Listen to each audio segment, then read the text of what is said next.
Good morning. How you doing? Well, got up. We are trying to get ready to go here. I have 48 pages to fax or to scan in to the company so I can get this load cleared for the border. That's a little excessive. I know in yesterday's vlog I was talking about how much paperwork they used. So that's the situation. Gonna get these all scanned in, and there's my scanner right there. Yep, one page at a time. So let's get this day started. Start pushing some paper.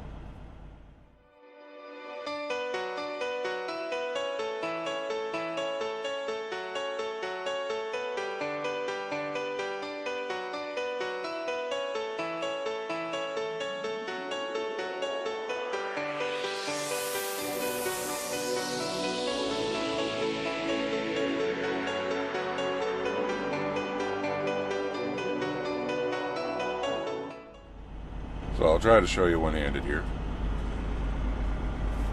Add page. And it should be going. That one went through crooked, but not a big deal. So we wait for that to go by.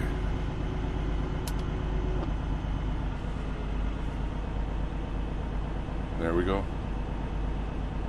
47 pages like that. That's right. Last page about to go through.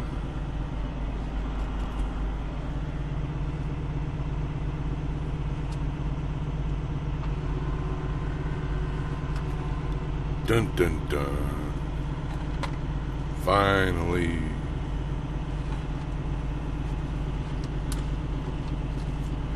And it goes in that big pile over there. Pretty glad it's done though.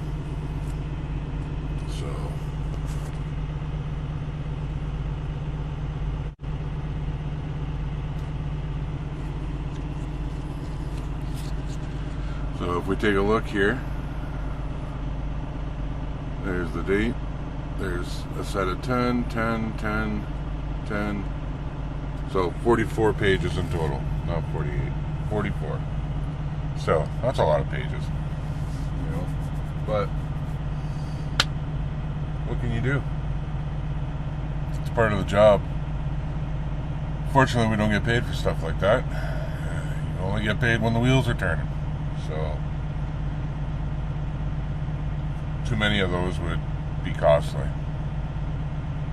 For your time, anyway. There, so the last 4 went through. See all the check marks? You can only send 10 at a time. That's all the system will allow you, I guess, for data transfer or whatever. Because, I don't know. But, I'm going to run in, grab a coffee, and then we're going to be rolling. So I went through a hell of a bug storm. I just got finished cleaning the windshield. But look at this.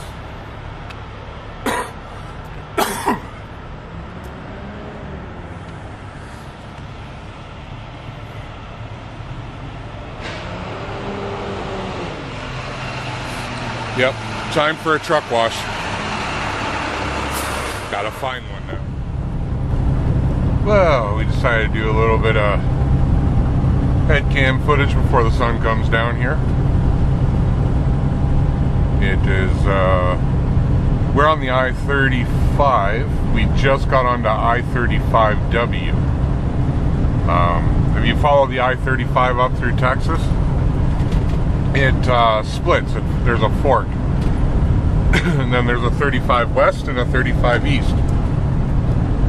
But they don't travel west and east. They're just on the west and east side of Dallas. They still travel north and south. So it's so confusing to some people. But just imagine a road coming up, and then it forks off, and then there's 2 of them that go around Dallas on either side, and then they'll join back up again up at the top. So that's how that works. But yeah, we're on the west side because we're going to be slowly working our way west, and we're going to go towards Denver, Colorado. Actually, we're going to just touch it and then go straight up. And the reason for that is because we're going to run right alongside the Rockies all the way up into Alberta. We're going to be crossing that Sweetgrass, is on the American side, and I think it's Coot. Alberta is on the Canadian side. That's where we're going to cross and go up into Calgary from there. But that's still a couple days away. As you can see, 1884 is what, 1,884 miles to our destination.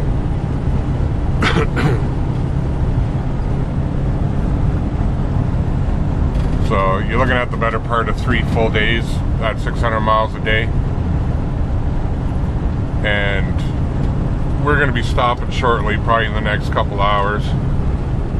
We've got 4 hours left on our log, 3:52. Don't know if you can see it or not, but...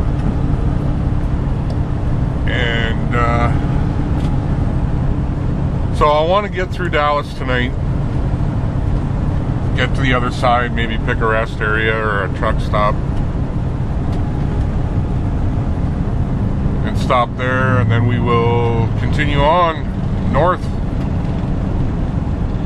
It's going to be kind of a long drive, but miles are good, and that's what we get paid for, right? So the day's been pretty good. I haven't had too many issues. We did get held up in Austin, Texas a little bit, but yeah, maybe 20 minutes we lost, I'd say. You know, not a big deal.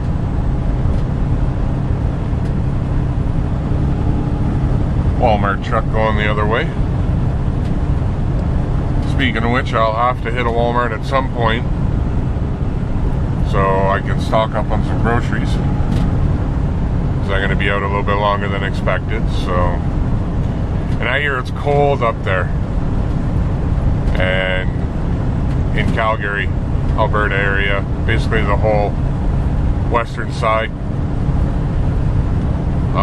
That might be a little bit of a problem, because I've only got 2 pairs of pants with me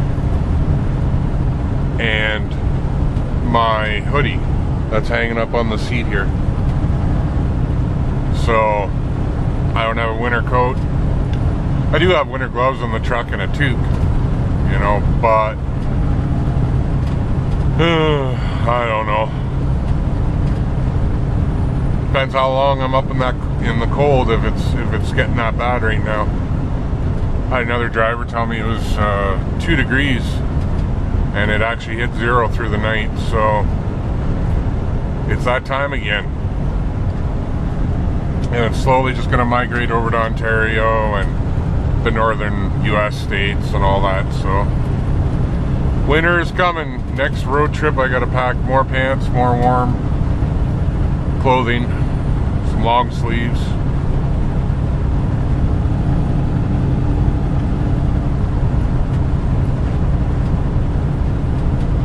For the most part today, everything's been good. Like, even the drivers didn't really have a... Oh, that sun's blinding without sunglasses on. Didn't even really have too many four-wheelers that did stupid things. A couple lane divers, but wasn't too bad. Nothing I didn't get over real quick. So hope it continues that way for the rest of the night and the rest of the trip. Heck, the rest of my life. That'd be great. So, oh, and it actually looks like my wife ended up finding the manufacturer of those rims. So she found them online there. Did a little bit of digging and she got them. But yeah, the exact rims. So that mystery solved. They're called Jester rims. That's the model of them. and I see why they get the name now. They do kind of look like a jester hat a little bit with the oversized nuts on the end. So, and she likes them too. So we'll probably after we're keeping our current rims and the current tires. There are 4-season tires, all-terrain, all-season tires, and we're gonna run those ones through the winter because they work phenomenal in the snow. They are really good. So when the winter ends, I want to keep those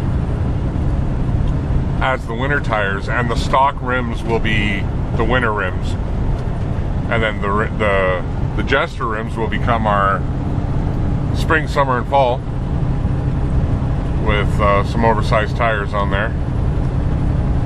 So I just need to figure out how big I'm going to go, because I'll either have to do a leveling kit, maybe I could get away with a body lift, and possibly I might have to do a couple-inch suspension lift, depending how big we go. But I prefer smaller rims, larger tire.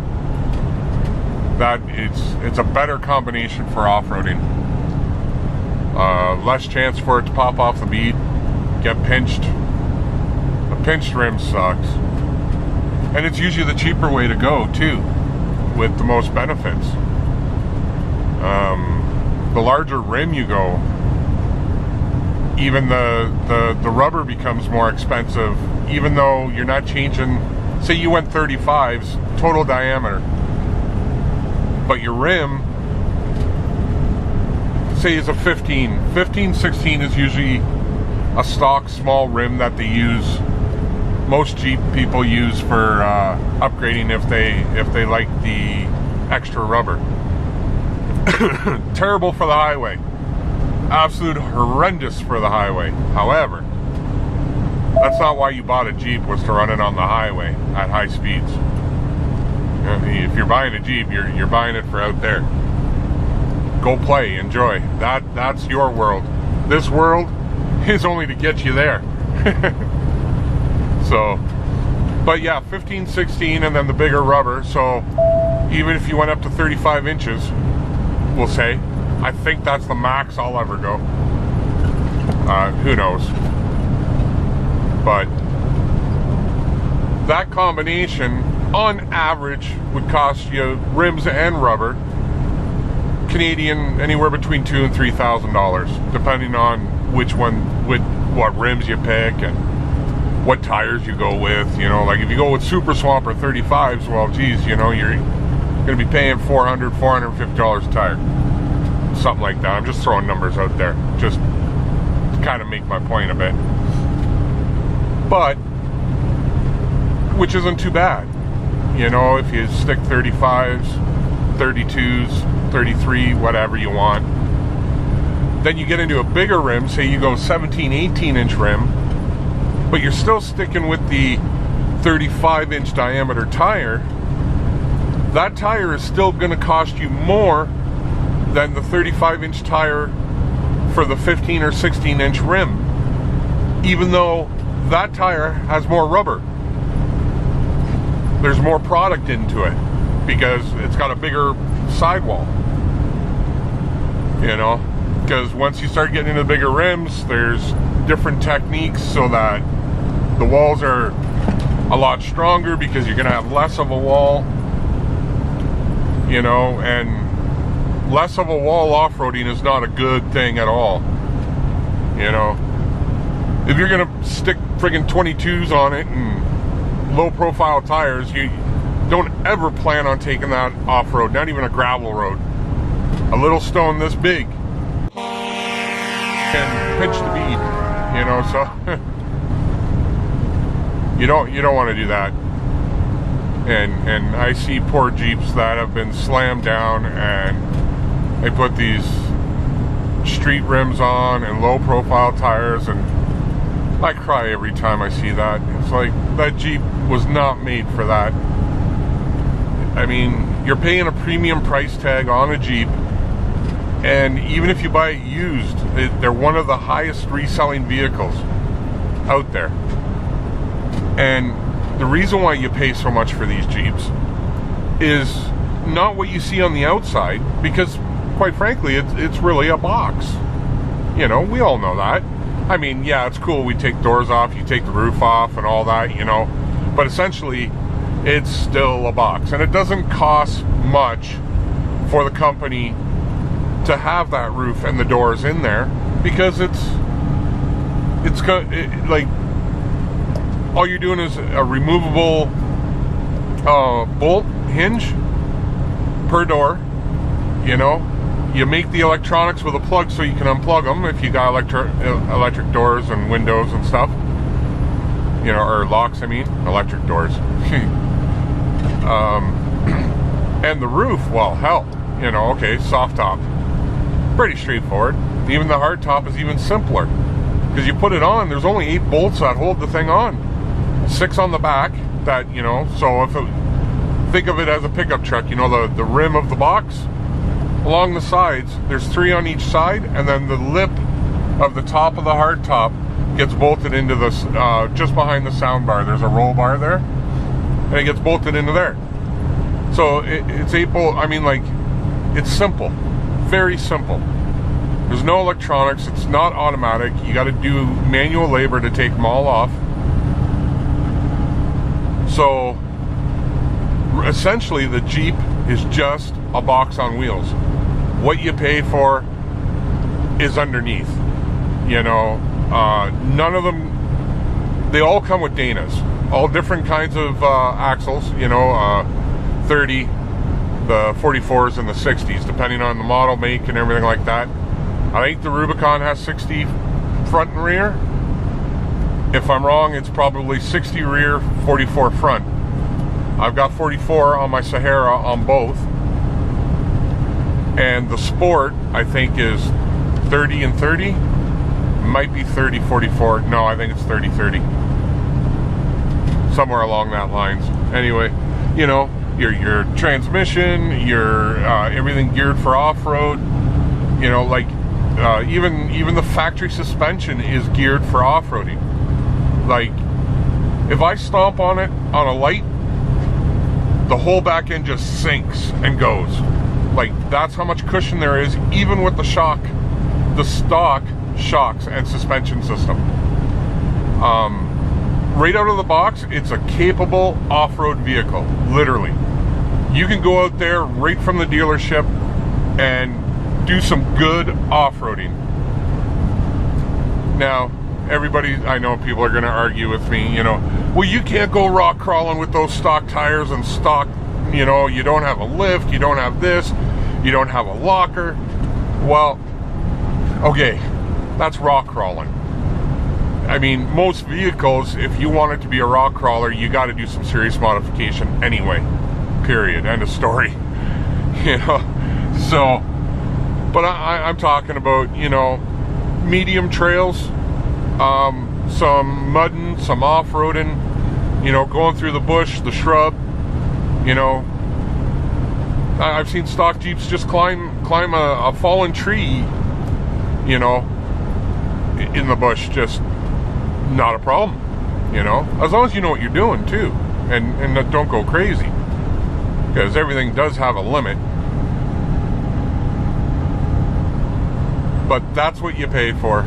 And my point is, if you're going to take a vehicle like that, and you just spend, if you bought it brand new, and say a Sahara can run you anywhere between 40 and 50 grand, you know, depending on the options you get.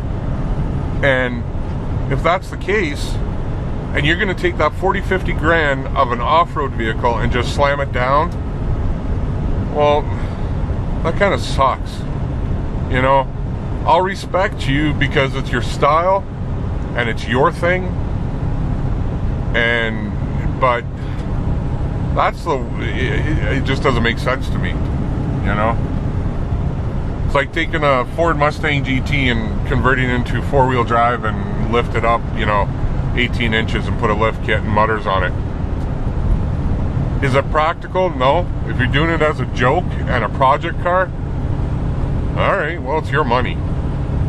But, yeah, you see some pretty crazy stuff.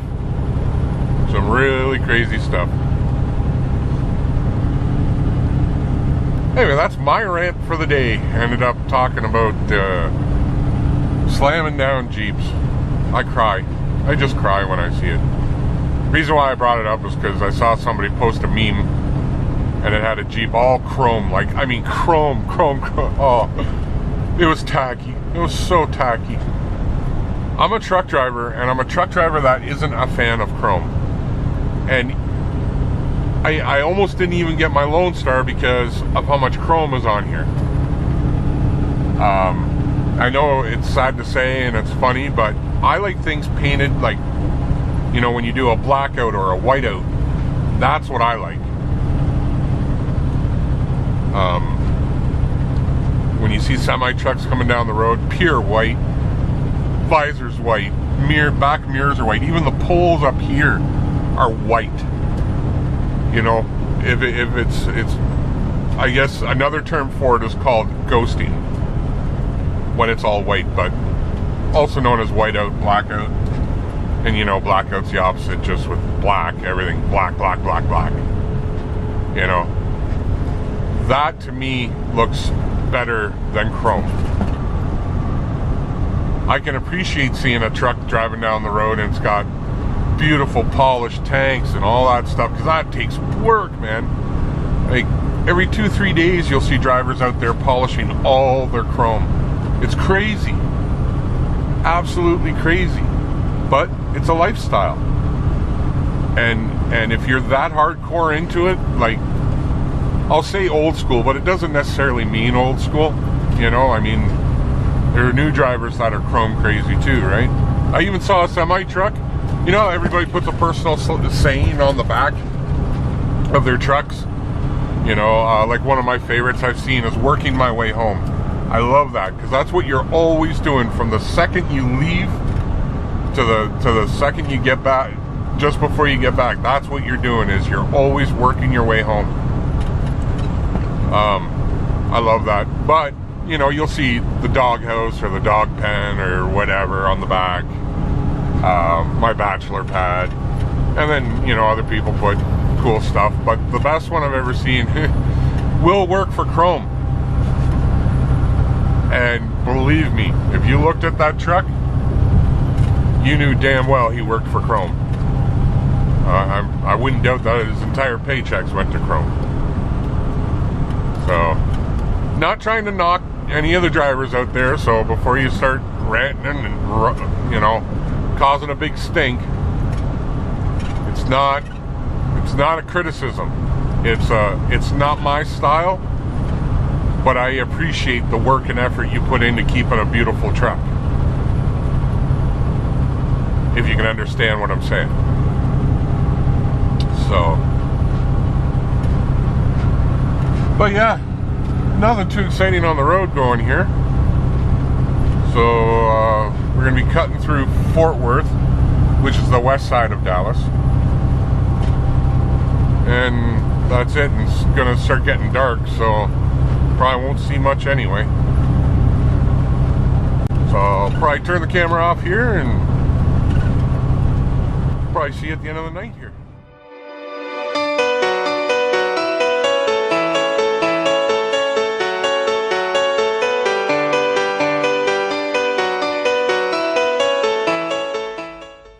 So here we are in Rome, Texas.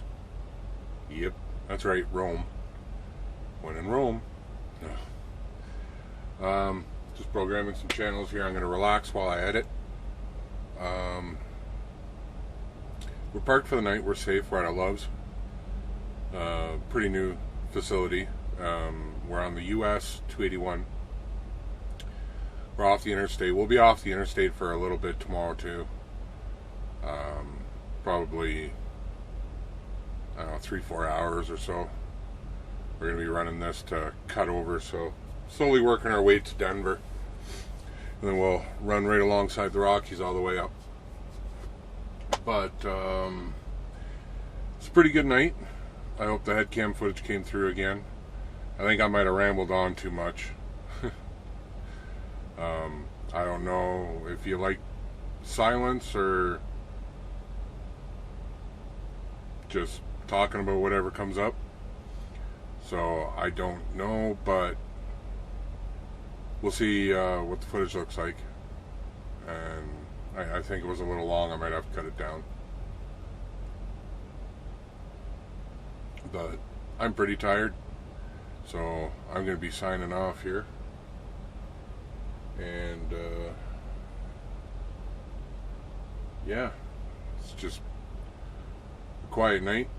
So remember, like, subscribe, share to see some more footage and me really doing nothing but my career and my life. You know, it's my lifestyle, trucking.